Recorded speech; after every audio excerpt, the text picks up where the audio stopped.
Un événement inattendu secoue le Burkina Faso. En novembre 2020, en 2024, un homme est arrêté à Ouagadougou avec 5 milliards de CFA soigneusement cachés dans une mallette. Cet incident marque le début d'une enquête bien plus complexe. Ibrahim Traoré, au cœur de cette affaire, sera-t-il capable de faire face à cette menace qui pèse sur la stabilité de la nation? Ce n'est pas simplement une question de corruption, mais une tentative de déstabilisation politique profonde. Les enjeux sont immenses et le Burkina Faso se trouve à un carrefour décisif. L'indépendance du pays est-elle en danger? Avec la saisie des 5 milliards de CFA, Ibrahim Traoré se retrouve face à un défi majeur. Son rôle de leader est mis à l'épreuve, non seulement pour protéger la stabilité du pays, mais aussi pour préserver l'intégrité de ses institutions. Le Burkina Faso est confronté à un climat politique tendu où des forces extérieures cherchent à influencer son avenir. Chaque décision que prend Traoré a des conséquences profondes sur la souveraineté du pays. Son échec pourrait entraîner non seulement une instabilité politique, mais aussi une perte de contrôle économique et stratégique. Il doit choisir entre une réponse forte aux pressions extérieures ou une approche plus diplomatique. La survie des institutions démocratiques dépend de sa capacité à naviguer dans cette crise. Le destin du Burkina Faso repose désormais entre ses mains. L'histoire commence avec la découverte d'une mallette contenant 5 milliards de CFA, mais ce n'est que le début d'une intrigue bien plus vaste. L'enquête révèle que cet argent provient d'une série de transferts réalisés par des ONG fictives, toutes connectées à des réseaux d'influence étrangers.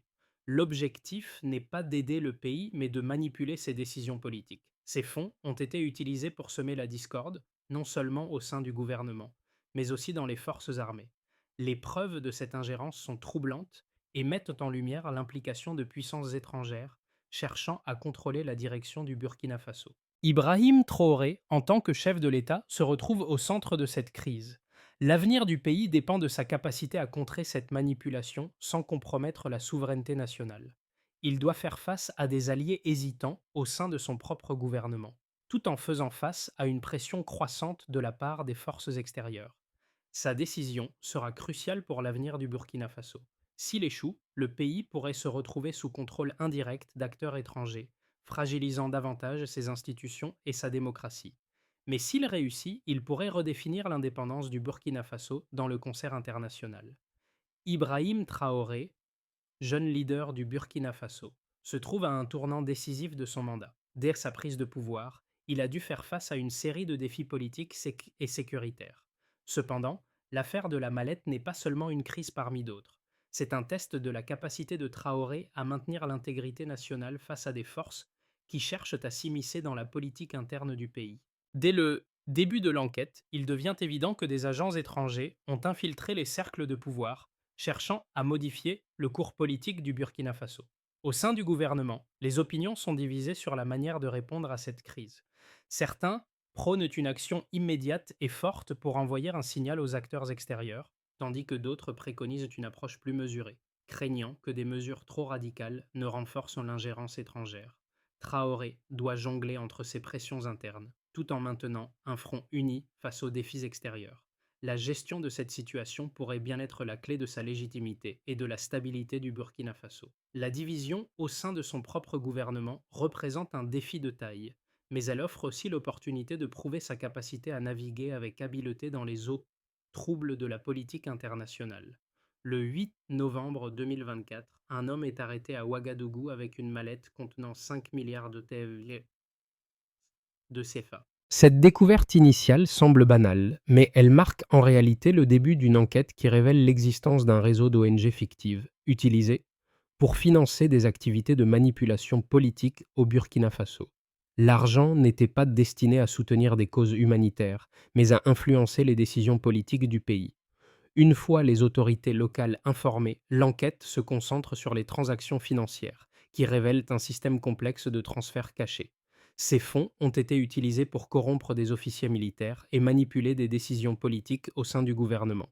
Les premiers éléments de l'enquête pointent vers des acteurs étrangers cherchant à influencer la direction politique du Burkina Faso. Les services de renseignement découvrent rapidement des liens entre ces organisations et des puissances étrangères qui cherchent à imposer leurs choix stratégiques sur le pays.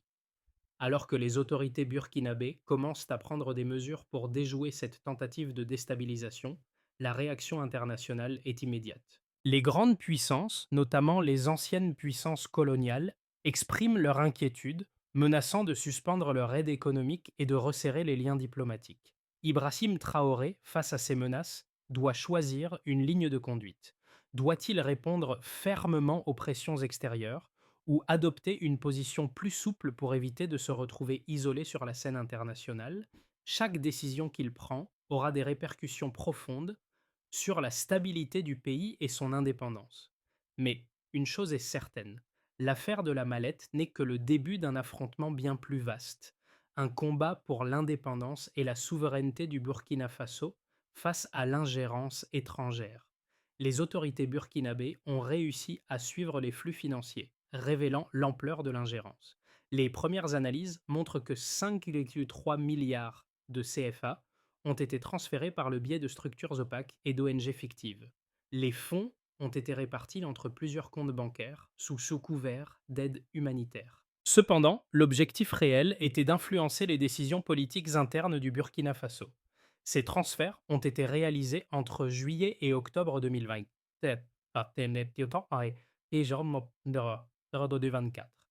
et des documents bancaires ont montré des montants réguliers transférés à des intervalles précis, montrant une organisation systématique et bien coordonnée. Les services de renseignement ont également intercepté plusieurs communications entre des agents étrangers et des intermédiaires burkinabés. Ces communications révèlent que des efforts ont été déployés pour manipuler des officiers militaires, les incitant à prendre des décisions qui favorisaient les intérêts étrangers. Ces conversations ont fourni des preuves claires de l'implication d'acteurs extérieurs dans une tentative de déstabiliser le pays, en affaiblissant les institutions locales et en semant la division au sein de l'armée. Les preuves sont accablantes. Les autorités burkinabées ont réussi à identifier les acteurs clés du réseau d'influence grâce à la surveillance des transactions bancaires et des écoutes téléphoniques. Ces découvertes confirment que l'ingérence étrangère n'était pas simplement une question de financement, mais une stratégie globale visant à manipuler la politique interne du Burkina Faso. Ibrahim Traoré se retrouve face à une situation où chaque décision qu'il prendra aura des conséquences non seulement pour son gouvernement, mais aussi pour l'avenir de la nation. L'indépendance du Burkina Faso est en jeu. Il existe deux perspectives opposées concernant la situation du Burkina Faso et l'affaire des 5 milliards de CFA. D'un côté, certains analystes internationaux, principalement occidentaux, soutiennent qu'une rupture complète avec les partenaires internationaux pourrait avoir des conséquences économiques désastreuses pour le pays. Ces observateurs affirment que les relations de coopération, bien que parfois imparfaites, sont essentielles pour assurer une stabilité économique et sécuritaire à long terme. Selon cette vision, une rupture avec les bailleurs de fonds traditionnels mettrait le Burkina Faso dans une position de dépendance accrue, mais cette fois-ci vis-à-vis d'acteurs plus autoritaires, créant ainsi un déséquilibre stratégique. Les sanctions économiques, bien qu'indirectes, pourraient perturber gravement l'économie fragile du pays. Ainsi, maintenir des relations diplomatiques équilibrées et favoriser un dialogue avec les puissances internationales semble, selon cette vision, une option plus pragmatique.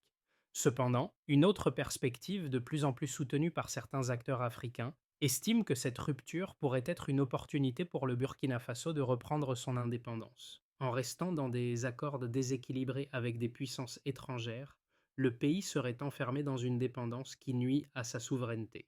Les pratiques de coopération, souvent marquées par des conditions strictes et des accords miniers, qui profitent davantage aux étrangers qu'aux Burkinabés, ont contribué à maintenir une situation de subordination économique. Selon cette analyse, la rupture avec ses partenaires permettrait au Burkina Faso de forger des relations plus équilibrées avec d'autres acteurs et de développer une économie plus résiliente et indépendante, non soumise aux pressions extérieures.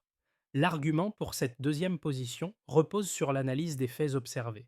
Les tentatives d'ingérence extérieure montrent que les acteurs internationaux n'ont pas simplement cherché à soutenir le Burkina Faso, mais à contrôler ses décisions politiques. Les réseaux d'influence, impliqués dans l'affaire des 5 milliards, ont clairement cherché à affaiblir les institutions nationales, à diviser les forces armées et à influencer les choix stratégiques. Dans cette optique, la souveraineté pleine et entière du Burkina Faso ne serait réalisable qu'en rompant ces liens déséquilibrés.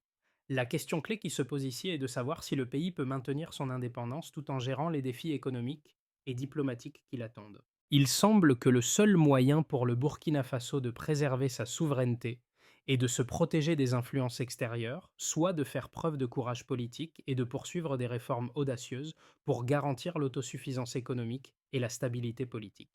Le Burkina Faso se trouve à un carrefour décisif. Ibrahim Traoré, après avoir pris une position ferme contre l'ingérence étrangère, voit ses actions commencer à porter leurs fruits.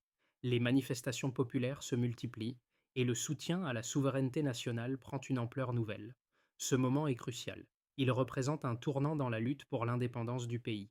En écartant la pression extérieure, Traoré a réussi à rallier une partie significative de la population, tout en faisant face à des menaces économiques de plus en plus pressantes. Cependant, les défis sont loin d'être résolus. La situation intérieure du pays reste fragile, avec des tensions politiques qui n'ont pas disparu. Malgré le soutien croissant des citoyens, la route vers une véritable stabilité est semée d'embûches. Les acteurs étrangers continuent de tenter d'influencer le cours des événements, et les sanctions économiques pourraient en devenir une réalité. Les questions de développement économique et de soutien international restent primordiales, et l'équilibre entre indépendance et coopération est plus que jamais un défi. Ce point médian marque le moment où les décisions prises par Ibrahim Traoré pourraient soit renforcer sa position, soit précipiter le pays dans une nouvelle crise. Le chemin est incertain, mais la direction qu'il choisira pourrait bien redéfinir l'avenir du Burkina Faso. Les décisions d'Ibrahim Traoré commencent à produire des effets tangibles, et les conséquences pour le Burkina Faso se font sentir dans plusieurs domaines. Sur le plan économique, la rupture avec certains partenaires internationaux a conduit à une réévaluation des flux financiers. Les, san- les sanctions économiques, bien que difficiles à supporter, ont incité le pays à diversifier ses partenariats. Le Burkina Faso cherche désormais à renforcer ses relations avec des pays voisins comme le Mali et le Niger, tout en attirant des investissements en provenance de pays émergents, notamment en Asie et au Moyen-Orient. Cette réorientation stratégique permet au pays de réduire sa dépendance vis-à-vis des anciennes puissances coloniales, mais elle vient avec son lot de défis. Les investissements étrangers sont plus rares, et le pays doit redoubler d'efforts pour maintenir sa stabilité économique. Les impacts sur la société sont tout aussi importants. Bien que le soutien populaire à Traoré ait augmenté, il reste des frictions au sein de la population. Les tensions sociales, exacerbées par la crise économique, risquent de diviser les citoyens. Dans certaines régions, le mécontentement commence à émerger, avec des voix ici dit, qui critiquent la gestion de la crise et le manque de solutions concrètes aux problèmes quotidiens. Le chômage reste élevé et l'accès aux services de base, comme la santé et l'éducation, est toujours insuffisant. Pourtant, une prise de conscience collective se développe. De nombreux Burkinabés commencent à voir dans ces épreuves une opportunité de construire un avenir plus autonome, loin des ingérences étrangères. Le secteur militaire, longtemps divisé, commence à se réorganiser. Les réformes mises en place par Ibrahim Traoré portent leurs fruits et les forces armées retrouvent une certaine cohésion. Les divisions internes qui menaçaient la stabilité du gouvernement semblent se dissiper, et un nouvel élan est donné à la défense de la souveraineté nationale. Cependant, des défis persistent, car certains officiers continuent de se montrer sceptiques quant à la direction prise par le pays. Les réformes doivent aller plus loin pour garantir une armée pleinement unifiée et loyale. Les relations diplomatiques avec le reste du monde sont également affectées.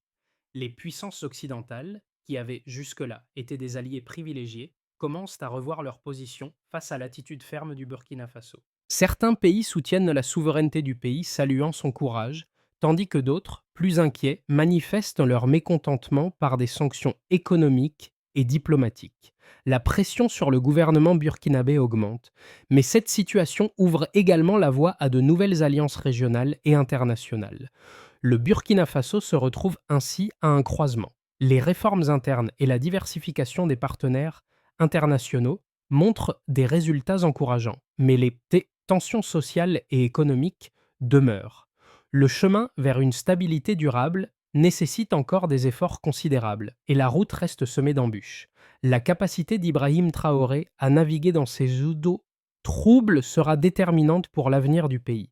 La souveraineté, bien qu'affirmée, ne garantit pas la tranquillité. Le véritable défi réside dans la manière dont le pays saura concilier indépendance et développement dans un monde toujours plus interdépendant. Et maintenant, si l'on regarde vers les prochains mois, trois trajectoires possibles se dessinent pour l'avenir du Burkina Faso, chacune avec des implications profondes pour la stabilité et la souveraineté du pays. Pour commencer, il y a l'idée d'une continuité stratégique, où Ibrahim Traoré maintient la politique actuelle. Dans ce cadre, il continue de renforcer la résilience du pays face aux pressions extérieures, tout en consolidant ses institutions internes. Ce scénario repose sur une mise en œuvre progressive des réformes économiques, particulièrement dans les secteurs miniers et agricoles. Le Burkina Faso diversifie ses sources de revenus, ce qui permet de réduire sa dépendance à l'égard des investissements étrangers. La coopération avec des pays voisins, comme le Mali et le Niger, se renforce, ouvrant la voie à une zone de stabilité régionale. Toutefois, cela implique des sacrifices. L'isolement économique pourrait se prolonger pendant un certain temps, et les répercussions des sanctions étrangères pourraient ralentir la croissance. Le défi majeur sera de maintenir l'unité nationale pour éviter la fragmentation du pays. Dans un second temps, une intégration régionale accélérée représenterait un chemin plus optimiste. Ici, le Burkina Faso, le Mali et le Niger forment un bloc cohérent sur les plans économiques et sécuritaires. Une coopération accrue dans les infrastructures, notamment dans l'énergie, les transports et la sécurité, réduit les coûts structurels et ouvre de nouvelles opportunités de croissance. L'isolement économique du Burkina Faso serait limité grâce à un soutien régional fort. De plus, de nouveaux investisseurs, notamment d'Asie et du Moyen-Orient, pourraient être attirés par cette nouvelle dynamique régionale. Cependant, cela nécessite une diplomatie habile pour gérer les divergences d'intérêts entre ces pays tout en maintenant un équilibre avec les grandes puissances internationales. Ce modèle de coopération pourrait également attirer l'attention de nouveaux partenaires, mais il implique de jongler avec des relations diplomatiques complexes. Et si la situation se durcissait, un scénario plus tendu reste possible, avec des pressions extérieures croissantes. Dans ce cas, les sanctions économiques et diplomatiques se renforcent et le Burkina Faso fait face à des difficultés accrues. L'isolement économique se poursuit, ce qui affecte la croissance et la création d'emplois, particulièrement dans les secteurs de l'agriculture et de l'industrie. Les tensions internes pourraient également augmenter, car la population, bien que soutenant au départ la fermeté du gouvernement, pourrait commencer à ressentir les effets de la crise économique. Cette situation mettrait Ibrahim Traoré sous une pression intense, l'obligeant à trouver un équilibre entre sa politique de souveraineté et les exigences économiques qui menacent la stabilité du pays. Si cela se concrétise, le Burkina Faso devra redoubler d'efforts pour diversifier ses partenariats et trouver de nouvelles sources de financement. La question de l'unité nationale restera centrale pour éviter l'implosion sociale. Dans tous les cas, la capacité du gouvernement burkinabé à maintenir une stratégie cohérente et à naviguer dans ces eaux troubles sera essentielle. L'autonomie économique, la résilience politique et la gestion des relations internationales détermineront la trajectoire future du pays. L'enjeu reste de taille. Le Burkina Faso parviendra-t-il à se réinventer et à protéger sa souveraineté dans un environnement mondial de plus en plus complexe? Le Burkina Faso, au cœur d'une crise complexe, nous invite à réfléchir à notre propre rôle dans la préservation de la souveraineté. L'histoire d'Ibrahim Traoré et de son pays ne se limite pas à une bataille politique, mais devient un symbole de résistance face à l'ingérence étrangère. Dans ce contexte, la question se pose à nous. Que pouvons-nous faire en tant qu'individus ou collectivités pour préserver ce qui nous appartient? L'expérience burkinabé n'est pas uniquement le reflet d'un conflit géopolitique, mais c'est un appel à chacun d'entre nous, quel que soit notre pays, à prendre conscience de l'importance de défendre nos valeurs et nos ressources. L'affaire du Burkina Faso résonne particulièrement dans un monde où les frontières entre dépendance et indépendance deviennent de plus en plus floues. Chaque décision prise par les dirigeants du pays a un impact direct sur la vie des citoyens, mais aussi sur l'avenir de la nation dans un environnement globalisé. Pour les citoyens burkinabés, cette situation est une invitation à participer activement à la construction de l'avenir de leur pays. L'engagement civique et la vigilance collective deviennent essentiels pour empêcher que les intérêts extérieurs ne prennent le dessus. Il est crucial de se rappeler que chaque individu, dans son quotidien, détient un pouvoir. Que ce soit en participant à des débats politiques, en soutenant des initiatives locales ou en élevant la voix contre les injustices, chacun de nous peut jouer un rôle dans la préservation de la souveraineté. Si l'histoire du Burkina Faso nous enseigne quelque chose, c'est que la souveraineté n'est pas un bien acquis, mais une conquête permanente. La lutte pour un avenir plus juste et indépendant est l'affaire de tous. Pour garantir un avenir stable et souverain, le Burkina Faso doit adopter une approche stratégique en plusieurs étapes. La première étape consiste à renforcer l'économie nationale en réduisant la dépendance vis-à-vis des financements étrangers. Le pays doit se concentrer sur le développement de secteurs clés tels que l'agriculture, l'industrie locale et les infrastructures. En soutenant les entreprises nationales et en attirant des investissements régionaux, le Burkina Faso peut réduire l'impact des sanctions économiques et devenir plus autonome. La transparence dans la gestion des ressources naturelles, notamment le secteur minier, est cruciale pour garantir que les bénéfices profitent à la population plutôt qu'à des intérêts étrangers. La deuxième étape repose sur la consolidation des institutions démocratiques. Le pays doit renforcer ses structures de gouvernance en réformant le système judiciaire, en luttant contre la corruption et en modernisant les services de renseignement. L'objectif est d'assurer que les institutions burkinabées soient solides, indépendantes et résistantes face aux pressions extérieures.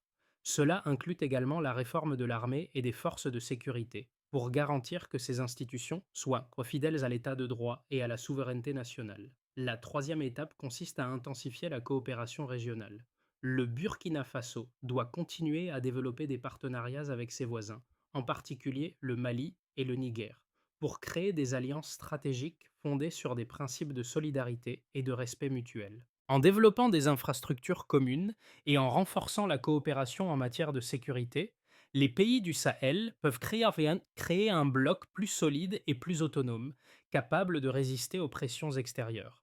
Enfin, l'éducation et la participation citoyenne doivent être au cœur de cette stratégie. Le peuple burkinabé, en particulier les jeunes générations, doit être formé à la gestion des enjeux politiques et économiques contemporains.